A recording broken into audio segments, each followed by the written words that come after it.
नमस्कार फ्रेंड्स, ऋषि पंचमी व्रत जाने अनजाने हुए पापों के धोने के लिए स्त्री तथा पुरुषों को जरूर करना चाहिए। इस दिन गंगा स्नान करने का विशेष महत्व है। यदि गंगा स्नान सुलभ ना हो तो पास वाली नदी या तालाब में स्नान कर लें। यदि यह भी सुलभ ना हो तो घर पर प्राप्त जल में गंगा जल मिलाकर नहा लें। प्रातःकाल 108 बार मिट्टी से हाथ मांजकर मिट्टी, गोबर, तुलसी की मिट्टी, पीपल मिट्टी, गंगा मिट्टी, गोपी चंदन, तिल, आंवला, गंगा जल, गौमूत्र आदि को मिलाकर इनसे हाथ पैर धो लें।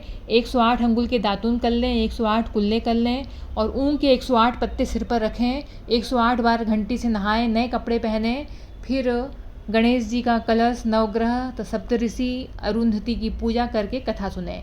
पूजा के बाद 4 केले, थोड़ा घी, चीनी और दक्षिणा रखकर बायना निकालें। इस पर हाथ फेरकर किसी ब्राह्मण या ब्राह्मणी को दे दें। एक समय भोजन करें। भोजन में दूध, दही, घी, नमक, चीनी, अनाज कुछ नहीं खाएं, केवल फलाहार करें। इसकी पीछे कथा है कि सितासु नामक एक राजा हुए। उन्होंने एक बार ब्रह्मा जी से पूछा, पितामह, सब व्रतों में श्रेष्ठ हो तुरंत फलदायक व्रत का विधान बताएं। ब्रह्मा जी ने उत्तर में बताया, राजा, ये ऋषि पंचमी का व्रत है।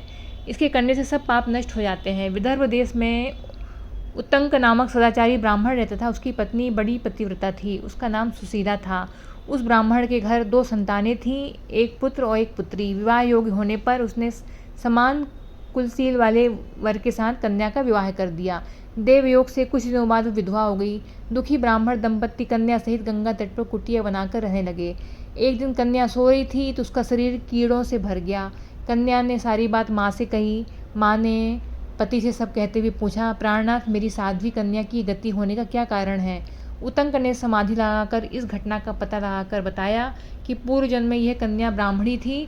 इसने रजस्वला होते ही बर्तन छू दिए थे।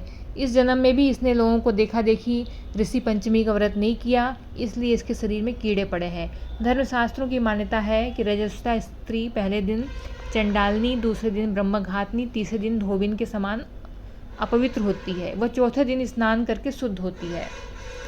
यदि ये शुद्ध मन से अभी ऋषि पंचमी का व्रत कर ले, सारे दुख छूट जाएंगे। अगले जन्म में भी अटल सौभाग्य को प्राप्त करेगी।